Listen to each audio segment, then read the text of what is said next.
Magandang araw po mga ka-recap at welcome back po sa ating channel. Ngayon naman po ay ating ipagpatuloy ang kwento ni Hunter Baphomet. Nga na binalita ni Hunter Fanes kay Minwoo ang lokasyon kung nasaan si Loki ay di na siya agad nagsayang ng oras at pinuntahan na ito. Pagkatapos nga na magkaharap ang dalawa ay hindi na sila nagpatumpik-tumpik pa at agad na nagbakbakan. Inatake na kaagad ni Baphomet si Loki. Napa-atras si Loki at ngumiti kay Baphomet. Hindi pa rin daw siya nagbabago. Masyado pa rin siyang agresibo. Seryoso naman si Baphomet at tila gustong nang tapusin ang lahat sa lalong madaling panahon. Tinanong siya ni Loki kung paano niya nalaman na nandito siya. Hinabol daw ba talaga siya ni Baphomet hanggang dito? Hindi daw niya alam na masyado siyang namiss ni Baphomet. Mabilis naman na inatake ni Minwoo si Loki at di na pinatapos sa pagsasalita. Pero hindi pala ito ang totoong Loki at lumabas na naman ulit ang mga tila maliliit na paro-paro. Sinabi ni Loki sa kanya na masyado naman siyang nagmamadali. Hindi na daw ba talaga ito mapag-uusapan? Kawawa naman daw ang mga puno, sana daw ay mas pangalagaan ni Baphomet ang mga bagay na may buhay. Sinabi naman ni Baphomet sa kanya na hindi daw siya ang klaseng taong mapagbiro. Ano daw ba akala niya sa kanya, nandito lang para mag-aliw? Tanong ni Loki kay Baphomet. Hindi na sumagot si Baphomet at mabilis na inatake si Loki. Bigla namang itinaas ni Loki ang kanyang kamay at sinabi na masyadong maraming distraksyon sa paligid. Nakita ni Baphomet na uubusin ni Loki ang mga inosenteng tao sa paligid. Isang napakalakas na pagsabog ang pinakawalan ni Loki sa mga taong nasa ilalim ng kontrol niya. Bago pumunta dito si Minwoo para harapin si Loki ay nakipagkita pala siya kay Song-on. Tiwala naman si Song-on sa impormasyong nakuha ni Minwoo kaya papayagan niya daw ito. Susuportahan niya daw si Baphomet at magbibigay ng backup. Pero may dalawang kondisyon. Una ay dapat na magbigay ulat si Baphomet sa kanya matapos ang misyon. At pangalawa, kailangang walang masaktan na mga tao. At yun na nga ang ginawa ni Baphomet. Prinotektahan niya ang mga tao na walang malay at nasa ilalim ng control ni Loki. Natawa si Loki dahil hindi niya inaakala na isang klaseng tao pala si Baphomet na mapag-alala sa iba. Hindi na kumibo si Baphomet at naghanda na para lumaban. Bigla naman nagkaroon ng napakalakas na pagyanig. Agad na lumabas ang napakalaking ahas na isa sa familiar ni Loki. Hindi rin nagpauli si Baphomet at inilabas din ang kanyang kasama. Si Beelzebub. Sumigaw ang napakalaking ahas at sinabi na maghihiganti siya para sa kanyang kapatid. Inatake niya si Baphomet ngunit biglang umulan ng maraming matutulis na yelo sa ahas. Napa-atras ang ahas at bumalik kay Loki. Mukhang kilala na niya kung sino ang may gawa. Naramdaman na niya dati ito. Paano na ang isang bata ay mayroong ganito kalakas at kataas na level ng magic? Sino daw siya? Sa isip ni Beelzebub, akala niya ay tinatrato na siya ng mabuti ni Baphomet sa mga nakaraang araw pero pagtatrabahoin lang pala siya nito. Sinabihan ni Baphomet si Beelzebub na malaya siya kung ano ang gagawin sa ahas, total ay mamamatay rin naman ito. Agad na nga na naghanda ang dalawa, mabilis na sinugod ni Baphomet si Loki habang si Beelzebub naman ang humarap sa napakalaking ahas. Bumalik ang ahas nang makitang lumagpas si Baphomet sa kanya. Ang lakas daw ng loob niya. Biglang may hamarang na napakataas na pader ng bato sa ahas. Tinanong siya ni Beelzebub kung saan siya pupunta. Galit na galit ang ahas dahil naaalala niya ang batang ito. Ito ang batang pumasok sa kanilang dating kuta. Namangha naman si Loki dahil nagawang dalhin ni Minwoo ang bata para mas mahirapan daw siya. Pero sinabi ni Minwoo na hindi lang ito ang pakay niya. Kailangan daw sumama ni Loki sa kanya. Biglang nahuli ni Minwoo si Loki at agad na inactivate ang kanyang skill. Nasa loob na ngayon ng domain ni Baphomet si Loki. Hindi na nag-aksaya ng panahon si Baphomet at agad na sinugod si Loki. Napangiti lang siya dahil wala man lang daw pa sabi si Baphomet na may espesyal na lugar pala para sa kanila. Hindi siya pinansin ni Baphomet at patuloy na inatake. Pero ganoon pa rin ang kinakalabasan. Nagiging mga paro-paro ang katawan ni Loki kapag natatamaan ng espada ni Baphomet. Kumalat ang mga nagliliwanag na paro-parong ito at nabubuo ang hindi lang isa o dalawa, kung hindi maraming Loki. Sinabi ni Loki na mas lumakas si Baphomet ngayon. Pero kahit siya ay nagbago na rin kumpara sa dati, na perpekto na niyang naitinatag ang kanyang lakas at kapangyarihan. Ngayon daw, ay bakit hindi nila subukan na maglaro at magsaya? Kinalibutan ng napakaraming Loki si Baphomet. Pero lahat ng ito ay ilusyon lang at alam ito ni Baphomet. Sa kabilang banda naman ay patuloy ang pakikipaglaban ni Beelzebub sa familiar ni Loki na malaking ahas. Mabilis na gumagalaw at umiikot ang ahas sa paligid ni Beelzebub. Parang wala lang ito kay Beelzebub at nang inaakala ng ahas na nakakita na siya ng pagkakataon ay mabilis niyang inatake ang bata pero biglang namilipit sa sakit ang ahas dahil sa pinalabas na magic ni Beelzebub. Tila ito ay isang black hole na tumama sa ahas. Galit na galit ang ahas at minura ang bata. Sinubukan na magtago ng ahas sa ilalim ng lupa pero hinabol siya ni Beelzebub at tinanong kung saan siya pupunta. Nandito lang daw siya. Inatake ng ahas si Beelzebub pero naiwasan niya lang ito. Para bang pinaglalaroan lang ng isang bata ang napakalaking ahas? Tinawag naman ng ahas si Beelzebub na insekto pero tumawa lang ang bata. Paano daw niya nalaman na isa siyang insekto? Sinabihan naman siya ni Beelzebub na isa siyang ahas pero parang bulate daw siya na kawag ng kawag.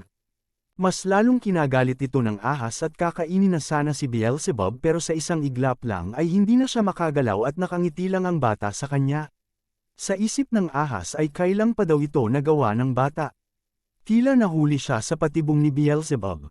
Sinabi ni Beelzebub na siguro ay dahil sa matagal na siyang nakikipaglaban pero parati daw kumukulo ang dugo niya kapag nakikipaglaban siya sa mas mababa sa kanya.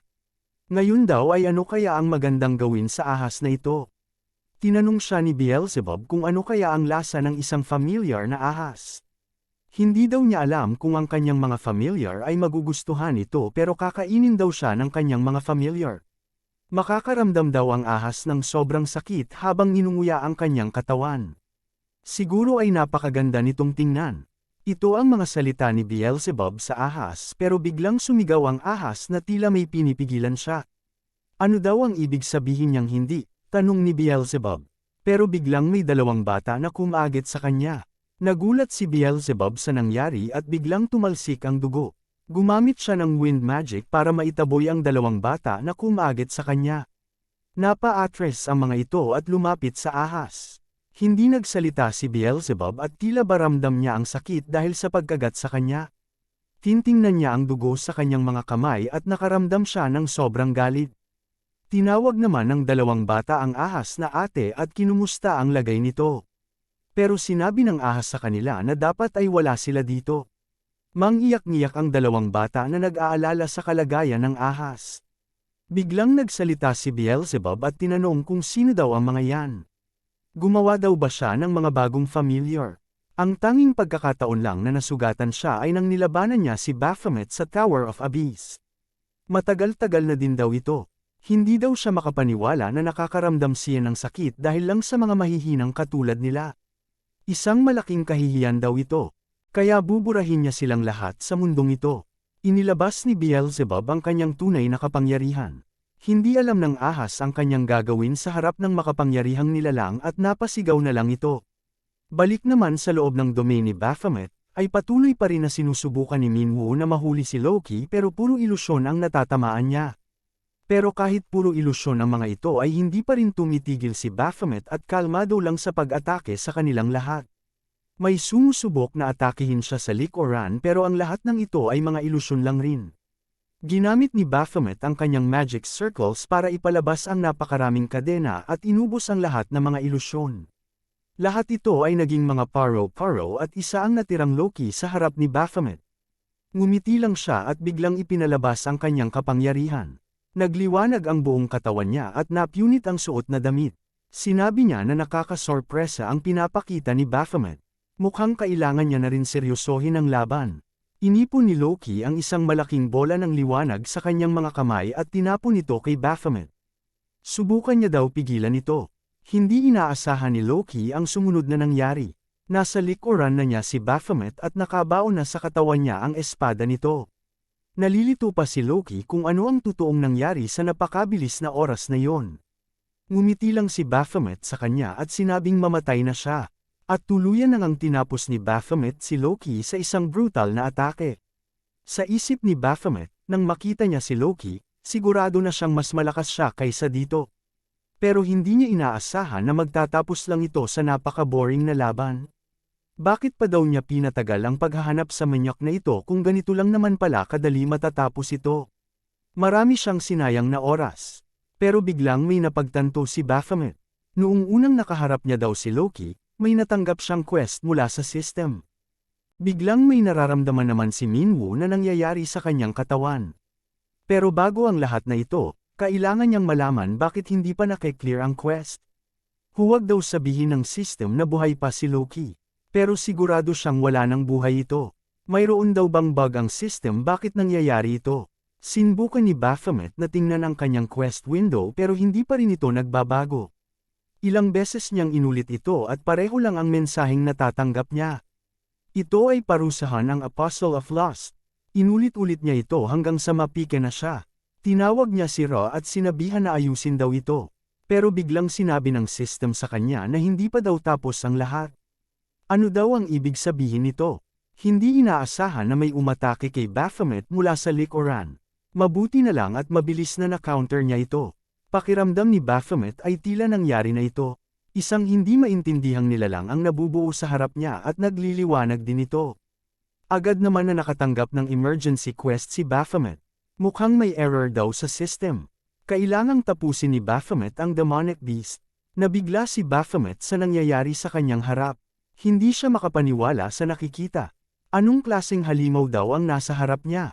Isang napakalaking paro-paro na may suot na maskara. Naaaninag ni Loki ang kanyang alaala. Tinatanong siya kung naniniwala ba siya sa Diyos. Pero para sa kanya, walang Diyos ang mundong ito. Biglang nagpakawala ng napakalakas na aura ang paro-paro at tilawa walang magawa si Baphomet habang nasasaksihan ito. Habang wala na sa sarili ang totoong Loki, naaalala niya ang kanyang pagkabata. Nasaksihan niya ang isang hunter na namamatay sa harap niya habang pinoprotektahan siya. At sa pagkakataon na muntik na rin siyang mamatay ay may isang babaeng hunter na nagligtas sa kanya. May ibinigay ang babaeng hunter sa ina ni Loki at sinabi na gamitin daw nila ito habang tumatakas. Isa itong device na nakakadetect ng mga demonic beast at ituturo din sa kanila ng device ang ligtas na daan papunta sa shelter. Gusto sana ng hunter na bigyan sila ng teleportation device pero naibigay na niya lahat sa mga na-rescue na. Paano naman daw siya? Tanong ng ina ni Loki. Unti-unting umayo ang babaeng hunter at pumunta sa harapan ng mag-ina. Sinabi niya na hindi niya pwedeng iwan ang kanyang partner. At isa pa, sa lakas na taglay niya daw ngayon, ay kaya niya lang pigilan ang demonic beast ng maikling panahon. Kaya nakikiusap siya na tumakas na sila. Walang magawa ang batang Loki kung hindi maiyak at sinubukan na huwag tumingin. Lahat na alaalang ito ay nakikita ni Minwoo. Hindi niya alam kung ano ang nangyayari. Ito daw ba ang mga alaala ni Loki? Tila ito ang mga panahon na nagsimula ang Gate Shock. Napakaraming nasirang gusali at nagkalat sa paligid ang mga demonic beast. At sa tila empyernong paligid na ito ay buong tapang at ingat na hinanap ng mag-ina ang daan papunta sa shelter. Hindi nila maiwasan na madaanan ang mga biktimang wala ng buhay sa tabi ng daan. May mga pagkakataon na muntik na rin silang mahuli ng mga halimaw na ito pero pinigilan ng ina si Loki na sumigaw. Hanggang sa makatakas sila at dumaan sa isang manhole. At sa ilalim nito ay may sumalubong sa kanila na grupo ng mga tao. Tinanong sila ng mga tao kung ayos lang daw ba sila. Salamat naman daw sa Diyos at mukhang maayos naman sila. Dumating daw sila sa kanilang harapan na para bang kalooban ng Diyos. Ang lugar na ito ay ang underground shelter. Kung makikita daw nila, ang mga tao dito ay mga katulad din nila na nakatakas mula sa mga demonic beast. Hindi katulad ng ibang mga shelters, ang lugar na ito ay pinangangasiwaan ng ordinaryong mga tao dahil ang mga opisyal na dapat responsable dito ay iniwan na sila. Ang lalaking yun daw ay ang taong namuno sa kanila nang iniwan na sila ng mga opisyal, si Minister Ju Hyun-chol. Sa katunayan, ang shelter na ito ay limitado lamang kaya wala na daw dahilan para dumating pa ang mga reksyo. Pero iginiit daw ni Minister Ju na lahat daw sila ay kailangan mailigtas. Sinabi ng lalaking naglilibot sa kanila na medyo masikip at marami ng tao dito pero pagtiyagaan na daw muna nila hanggang sa kumalma ang sitwasyon sa labas. Sinabi naman ng ina ni Loki na maayos na ito para sa kanilang dalawa. Ito daw ay ang kalooban ni Minister Ju. Kung gusto daw nila magpasalamat ay maaari nilang sabihin ito sa kanya mamaya. Bigla naman sila nakarinig ng alarm. Sinabi ng lalaki na ito ay alarm para ipaalam na kakain na. Sabay na daw silang pumunta at marami pa silang pag-uusapan. Binigyan din sila ng mga bagong damit na maisusuot. Pinaalam din sa kanila na ang almusal ay nasa alas 7 ng umaga. Ang pananghalian ay alas 12 at ang hapunan ay alas 6. Narinig naman ni Loki ang mga nag-uusap na mga tao sa kabilang lamesa. Pinag-uusapan nila ang supply ng pagkain at kung gaano tatagal ang sitwasyon sa labas. Ayon sa lalaki ay mga hunter daw sila. Sila ang kumukha ng supply ng pagkain nila mula sa labas. Biglang nalungkot at nag-iba ang ekspresyon sa mukha ni Loki. Napansin ito ng lalaki at sinabi na mukhang naaalala niya ang mga hunter na nagligtas sa kanya. Tama daw ito saad ng ina ni Loki. Mabilis daw mahulog ang loob ng batang ito sa mga tao. Kung ganoon daw ay bakit hindi nila subukan na dumalo sa isang service sa paparating na linggo. Ito ay nagsisilbing memorial service sa mga namayapa dahil sa sakunang ito. At dumating na nga ang linggo at dumalo si Loki sa service na sinasabi ng lalaki. Pinangasiwaan ito ni Minister Ju. Niyaya niya ang mga dumalo na magdasal. Hindi alam ni Loki ang gagawin niya kaya ginaya niya lang ang mga ginagawa ng katabi. Lumuhad na din si Minister Ju at nagsimulang magdasal. Habang nakapikit ay naaalala ni Loki ang mga pangyayari sa labas. Ang hunter na nasawi habang nililigtas siya. Ang babaeng hunter na tumulong sa kanya para makatakas. Ang takot sa mukha niya habang nakatingin sa kanya. Binuksan ni Loki ang kanyang mga mata. Nakita niya sa kanyang harapan si Minister Ju na para bang pag-asa para sa kanya. May ngiti sa mga mukha nito na tila nagbibigay pag-asa sa kanila. At hindi na rin mapigilan ni Loki na mapangiti. Lahat ng mga alaalang ito ay nakikita ni Minwoo. Sinabi niya na mukhang dumating na ang tamang oras. Ano kaya ang ibig sabihin ni Minwoo at paano niya nakikita ang mga alaalang ito ni Loki? Alamin po natin ito mga ka-recap sa susunod na mga kabanata. Maraming salamat po sa panunood at sana po ay nagustuhan ninyo. Please like our videos po and also subscribe to our channel. See you soon. Bye!